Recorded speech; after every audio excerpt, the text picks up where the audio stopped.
I would like to welcome everybody back to another episode of the House of Bricks podcast. And if you've been following our show, you know that we have featured NBA champions, Super Bowl champions, national champions, top CEOs, doctors changing the landscape of healthcare. The one thing I want to tell you today is that your dreams are actually closer than they may appear. And the way to envision that is the dream is not about what you achieve, but it's actually the process and how you get there. And the common thread between all of our guests is on their climb to the top, they have all faced adversity time and time and time again. And we all know that you can't control what happens to you in life, but you can control how you respond. Another goal of the House of Bricks is not just to impact my generation, but it's how do we leave a legacy by impacting the next generation. And today's guest currently plays hockey for the University of Minnesota in the state of hockey. He's played for the national development team. And more importantly, he's a man of character, integrity, and trust.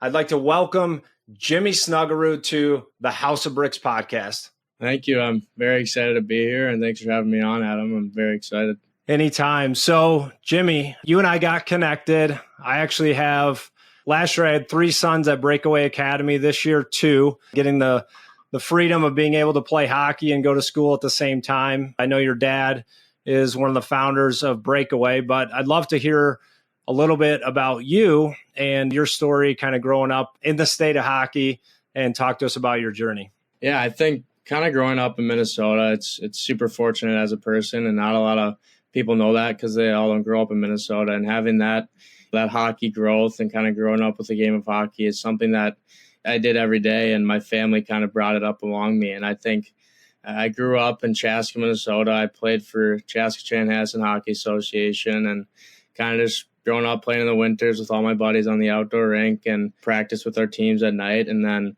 like you said, I was fortunate enough to go to Breakaway Academy in the 5th grade. And spending 4 years at Breakaway Academy was one of the kind of biggest impacts that's had on me. I left all my Chaska buddies to go to the school that my dad and Andy Brink had created, and it's still going to this day. And I think kind of going on the rink every day there and spending time with other athletes was really, really huge as a young kid to get more into hockey. And then on from there, I played at Chaska High School under my dad for 1 year, my freshman year, and then was fortunate enough to play 2 years in Michigan, and now I'm here. And I think just kind of going back to Minnesota and the hockey and how huge it is here, I'm super fortunate as a person. So I don't know if you know this, but I was born and raised in Detroit. So I went to Brother Rice High School there, a lot of connections in the state of Michigan, but we're here now in Minnesota. And like you said, I mean, it's a great honor for kids to go to Breakaway Academy. I wish they had that when I was growing up, being able to play hockey and also get an education at the same time during school hours. I think they do a great job of balancing that. And it's not just the academics that you're learning there, but they teach on things that'll carry on throughout your life, no matter what your career or profession is, teaching you about character, integrity, hard work. So I'm a big fan and supporter of the school, and definitely an honor for my 2 boys to go there. So you grew up in Minnesota, spent some time in Michigan. Can you talk to us a little bit about that experience and what team you were on there? Off my freshman year of Chaska, I was invited to play for the U.S. National Team Development Program. It's a 2-year basis out in Michigan in Plymouth at USA Hockey Ice Arena. It's a really fun 2 years, honestly, is how I can explain it best. You take 25 guys together on a team, 25, fortunately, of the best 04s in the United States. And, I was really fortunate to play with some really good hockey players there and meet some really nice people. And kind of just on from there, you're as a 16-year-old when you go in, and you end up as an 18-year-old. So the 2 years there was really, really cool. And the time I spent with those guys is you mature as a person, and you also become a better hockey player, kind of living more on your own. And coaches going to the rink, these are pro-level coaches, and they treat us like pro hockey players. And to have that experience is something that I'll never forget. And like I said, it's just really fun to kind of come in with those 25 guys and spend every single day with them for 2 years straight. So at Chaska, you played varsity as a freshman, right? Yep. And then you leave home, you go to the national development team. Now, not all kids are as fortunate as you to kind of have that path, but I'm sure you've seen kids that you grew up with that maybe were on a Bantam B team or even B2, whatever it is. Have you seen some of them be late bloomers and then all of a sudden it's like, hey, where did this come from? Or most of the kids that you've seen have kind of had that straight path to success? I'd say it's total split of both. I think the route I took is just one of the 4 or 5 routes that can possibly be taken. I've seen so many players start, like you said, Bantam Bs and come on the upbringing. I can think of one right now. Sam Renzel, he's on my team now. He wasn't fortunate enough to make NTDP, and he played Chaska for a couple more years than me, then played in Waterloo for a couple of years in the USHL, and now he's here on this team on the Minnesota Gophers with me now. I mean, he's a stud defenseman. He knows how to play the game well, and I think, like I said, the route that I took it's a route that can be taken, but I've seen other guys go through the North American League, like I said, the USHL, or even 4 years of high school with all their buddies and come and play college. And it's just so different for everyone and their routes. And I'm sure you've tuned in to every episode of the House of Bricks podcast. I mean, you're a raving fan. I know it. You've heard every episode. What we're trying to do is previous guests, just because I'm an old man, I'm 45, the people that we've connected with are former Super Bowl champions, former NBA champions, guys in the Hall of Fame at University of Kansas. And what they've all shared is some of the adversity that they've faced along the way. And you see the name, the House of Bricks, it's obviously based on my last name. And then also we view life's experiences like bricks. And it's really not what happens to you, it's how you process those experiences. What have been some of the big challenges that you've faced along the way as a hockey player? Yeah, I'd say there's been a ton. Honestly, adversity is one of the biggest things that I've gone through. I think just from the outskirts of my life, people think, high school, NTDP to Minnesota. But when you're living in the present, it's so different. Like as a 17, when I first got to NTDP, guys were just getting together. We were getting our lines together. And, by the third part of the year, end of the year, I was playing 8-9 minutes a game, which is, anyone who doesn't know hockey, that's really low. A normal minute of pace is, 16, 17. And I wasn't really where I wanted to be as a player. I wasn't where I wanted to be as a skater. And on from there, at the end of the year, guys were getting called up to the higher level team as an 18 to play in that tournament. And I wasn't one of those guys. And I realized I need to become a better hockey player. I need to learn things what these guys are learning and give time like they are, and kind of learn the ways of the game and how to live in the present as a person. And every time I stepped on the ice after that 17-year summer when I was playing those low minutes, it was, what can I do to be, the best player on this upcoming team? What can I do to play with the best players? And, I kind of had to give my social life away as a person and kind of dial in and improve my skating to a point where I tried to be the best every single day. And I had to spend time away from my friends and do certain things away from my house and the rink that helped me improve my game. And then, I was fortunate enough my 18 year to become a better person and become more mature and become better skillfully and play with better players. And on from there, I think I've just taken that route every single summer. Every single time I step onto the ice is kind of just live in the moment and enjoy where you are as a person, because you can't worry about the past or the future because it won't change. And what did you notice about what you needed to improve on? Are you naturally gifted at the game of hockey? I know your father played in the NHL and you grew up around the game. Were you naturally talented? Did you have a strong work ethic? What did you see as kind of the deficiency there or the change you had to make? I would say I was naturally talented growing up in Pee-wees and Bantams, and I really like to work on my shot away from the game and kind of improve that. I think that's one of the better aspects of my game. And when the time I got to the higher level, I realized that I didn't have the speed to keep up to other guys. And, my shot was just kind of average and my playmaking was just kind of average. And that summer is, like I said, when I really realized I had to put in the time and do things that, most guys weren't doing in order to kind of be where I wanted to be. And I was really fortunate to play with some really, really good hockey players. And, that's helped my upbringing quite a bit. But I just think as a person, kind of facing that adversity really helped. No, it's great you were able to process that and make the adjustment, because I grew up playing basketball. There were always guys with talent, but the further you progress in your career, everyone's talented. So it's who can put the combination of the talent and the work ethic together. Those are the ones that continue to excel. So even though I'm older than you, I'm going to ask you now for some advice. So I have 4 sons that play hockey. I have a junior at Minnetonka, a freshman, and then 2 sons at Breakaway. The way I was brought up was a lot of pressure from my parents to succeed in sports. It was, hey, I'm giving up my weekends. I'm giving up, we didn't grow up wealthy. I would say lower middle class, or what I said in my last podcast is I'm one generation removed from the trailer park. So that's kind of where, my parents grew up, but they instilled in me a lot of success, like a success-based mindset, a lot of discipline. The House of Bricks is not just about impacting the current generation. It's how do we impact the next generation? And a great example of that is what Coach Prime is doing at the University of Colorado. So he still has the coaching disciplines of creating accountability, structure, and process. But part of being a great coach is the ability to relate to the people that you are coaching. What advice do you have for parents that have kids, and really all sports require a high level of commitment from both the kid and the parent? What have you felt like, even in your own life, or seen in terms of the right amount of pressure and accountability that a parent should apply to their kid in their journey in sports?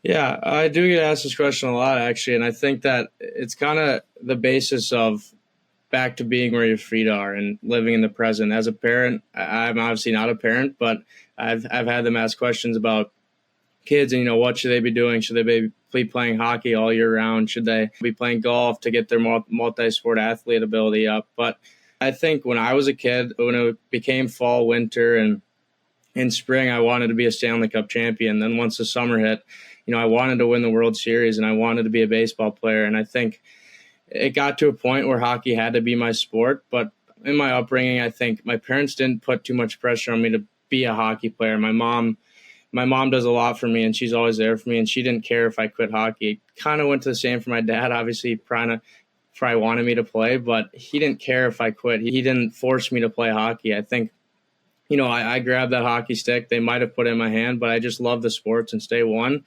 And I grabbed the baseball bat in the summer, and now it's kind of the same with golf. I love playing hockey in the winter, and then I kind of let go for a bit and play golf. Obviously, I train very highly and train with some very high athletes, but I think just kind of that pressure that parents put on kids these days to skate all year round and do things 5 a.m. before school or 4 p.m. after school, it can kind of get too much. Like, these kids, just let them be kids, let them hang out with their friends, let them do what they need to do. And when the time comes being Bantams High School and they realize that they can be a player and have a passion to the sport, then let them do that. And they know that they'll be motivated enough in order to play the sport for a long time.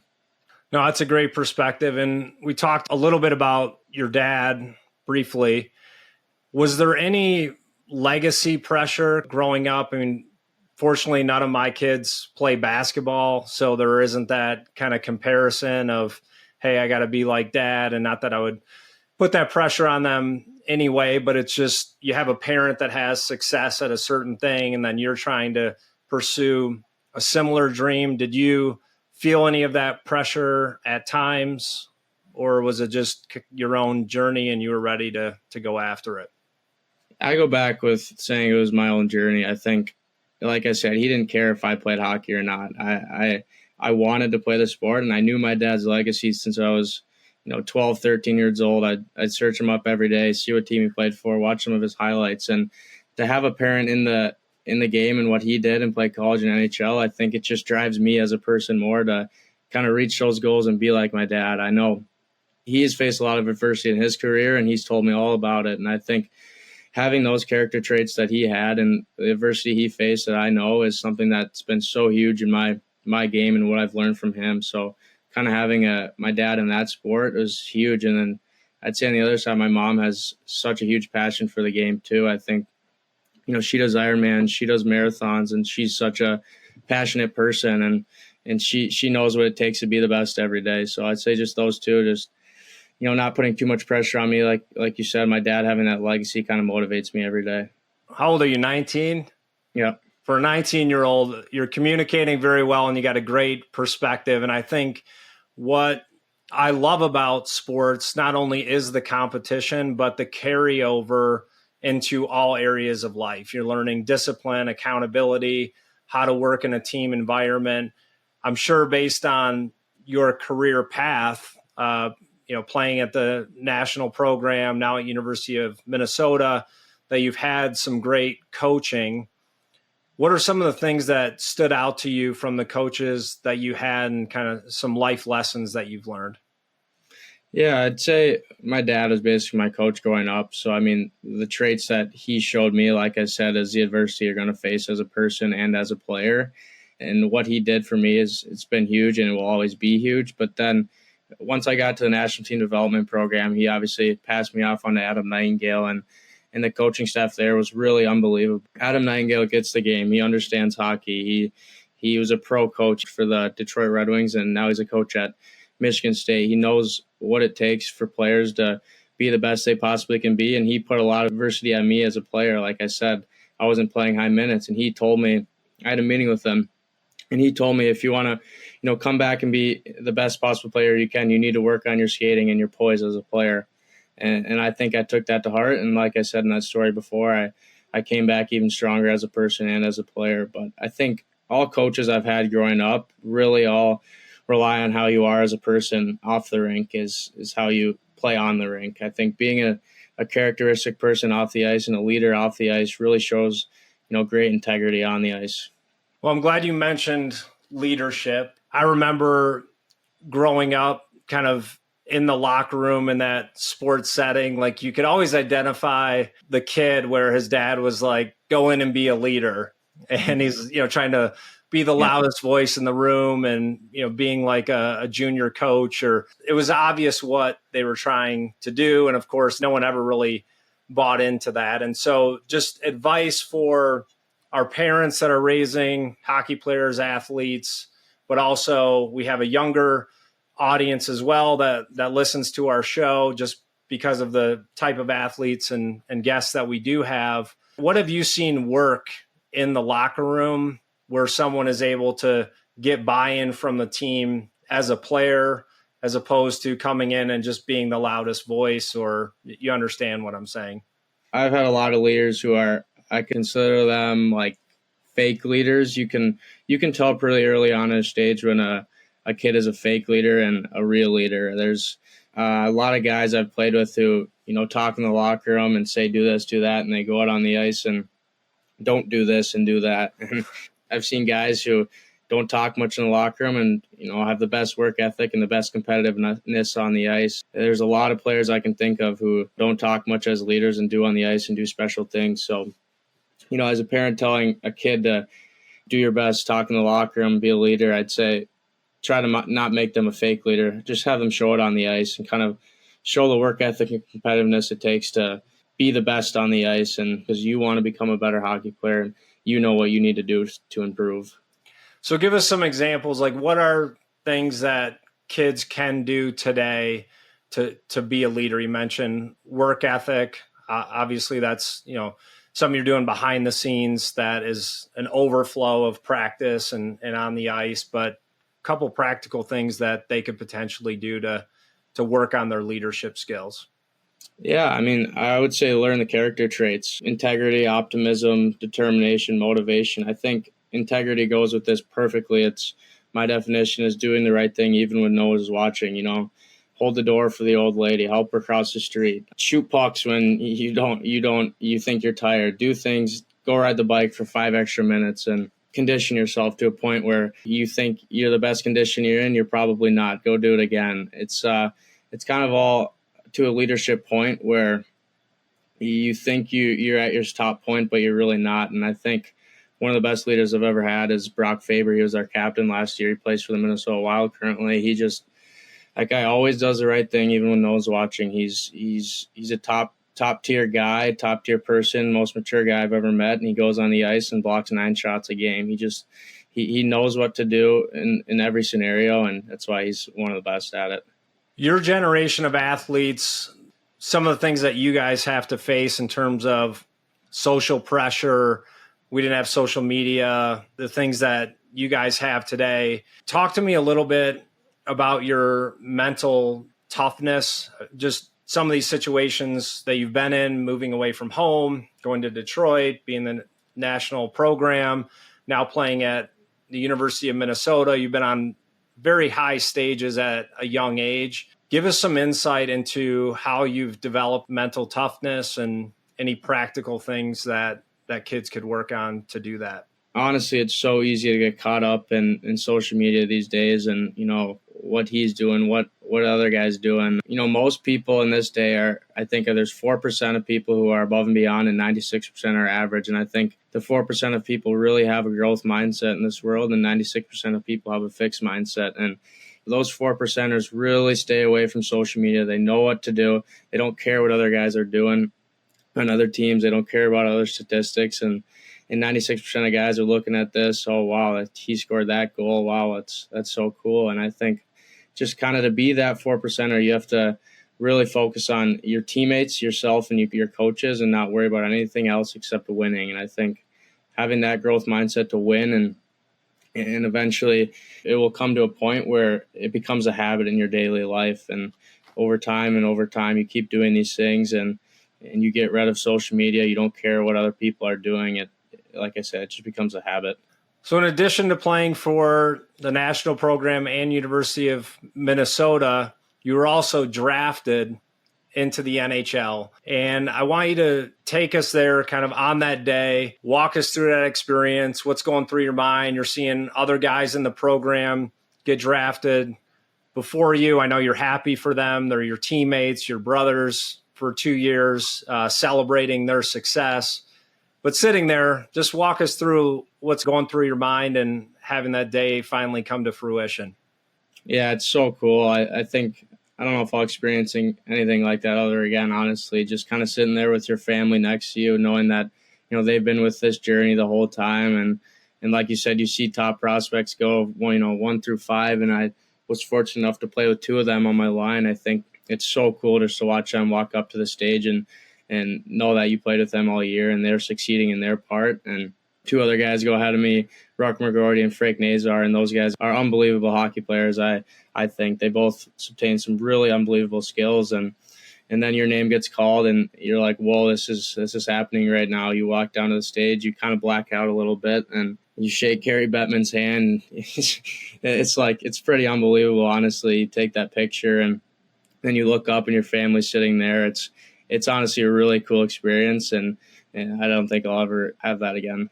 Well, you never know, because now that you've been on the House of Bricks podcast, I've told you this 3 times now, we've got a Super Bowl champion, 2 NBA champions. So you may, and I hate to say this being from Michigan, maybe the Minnesota Gophers win a national championship this year.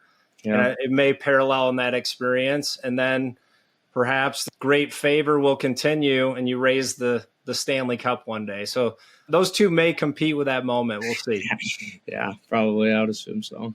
What do you think is different from a coaching perspective of how to relate to today's athlete as opposed to, what it was maybe 10, 15 years ago? Every sport has changed so much into a perspective to where as the present day, there's so much more social media involved and so much more skill involved. I think I'm not going to say that for every sport because I don't know exactly, but for hockey, I think skill has evolved so much to a point where the coaching, has taken a huge step and a huge difference. And coaches back in the day, just hearing from my dad, are so different than they are now. I think that, you see guys like Trevor Zegras, Jack Hughes, anyone, honestly, like the older guys too in the league, just doing these crazy plays. And, you need to know how to coach them as a coach. And like I said, I've experienced some great coaches, and, I don't know what professional hockey is like because I obviously haven't played any games at that level, but from watching it, I can assume that you need to be able to coach these guys to a point or a level where you can let them play and let them make those, crazy plays. And it's honestly really fun to watch. It is. The skill level really in every sport is insane compared to what it was 10 to 15, 20 years ago. I mean, the size of the athletes, the speed they play at, the things they can do with the basketball, the hockey puck, football. It's just unbelievable, the quality of athletes that they are, just naturally, physically. I think seeing the passion for the game, I think, like you said earlier, letting your kids play the sport because they love it, it'll become a job really quick when you get into the higher levels. And if you don't love the game, you're going to eventually just burn out and fizzle out. One of the things I wanted to ask you is, no matter how far you go in sports, eventually everyone's going to need a resume. And are you doing anything now actively, like thinking past the game of hockey, in terms of building your network of business people you may know, or relationships? Or do you have mentors that you've kind of found, like, hey, this guy's 10 years older than me, he had a successful NHL career, but this is how he's transitioned into the business world or commentating? Are any of those thoughts going through your mind now, or are you just focused on the task at hand? I'd say definitely. I've heard this a lot. Hockey's obviously going to end at some point for me and for every player in the world. I think it's going to happen, and there's going to be a point, and I am thinking, totally about the future. You're going to find some people that you want to meet on the way up, because, there's definitely a way down, and you're going to want to come back to, them again and speak with them and have those friends. And I think I'm honestly not 100% sure. I obviously go to school here at Minnesota, so I have to choose a major, and I'm in business marketing. And I think that side of life is so important as a person, because you're going to need that later in life. And kind of just talking with a lot of pro guys who are retired and finished with their careers. I see the jobs they're taking and the path they're taking. It's really cool to see and hear about their stories and what they have to say about the way down and what happens after pro. But just kind of know that, presence of life that exists is really important as a person, because it's going to come. Again, we're all going to need a resume, whether you've won a championship, had a 10-year, 15-year career. And the athletes that I've seen have success after playing the game that they love and how they're earning a living at that time is building that network, leveraging your time now on this platform of athletics and succeeding at a very high level. So we all know that success in life does not just happen. You don't just decide to be successful. It is a commitment to do the little things every day, consistently, over time, to make a big impact. That's just an encouragement for me to be able to be thinking about life after hockey. And it doesn't have to be outside of the game, whether it's, in coaching, commentating. That's how I've seen these athletes continue, again, even after they finish their playing career. So I will let you know anything I can do to help you out being in business marketing. I've been an entrepreneur for 25 years now, started 5 different businesses. So I do have an understanding of business. Happy to help you in any way that I can, for sure. Do you have any questions for me as we wrap up? Not a ton, honestly. I just think it's so cool to be on this podcast, see the people that have come on, and you're obviously very successful at this and what you do. So, to be on here, to be, a person that does this, it's really cool. So thank you for having me on. Well, I can tell you my success has been built through failing over and over again and never quitting. And that's really the message of the House of Bricks. Is we're trying to get people to use every experience as a positive. It's really how you process it. You cannot control what happens to you, but it's your perspective and how you respond to it. So I want to wish you the best of luck this season. You had an incredible year last year, and I'd love to see you guys win a national championship this year, and then that be a springboard into a phenomenal NHL career for you. So I want to thank you for being a guest on the House of Bricks podcast. Jimmy Snuggerud, wish you the best. Thank you very much.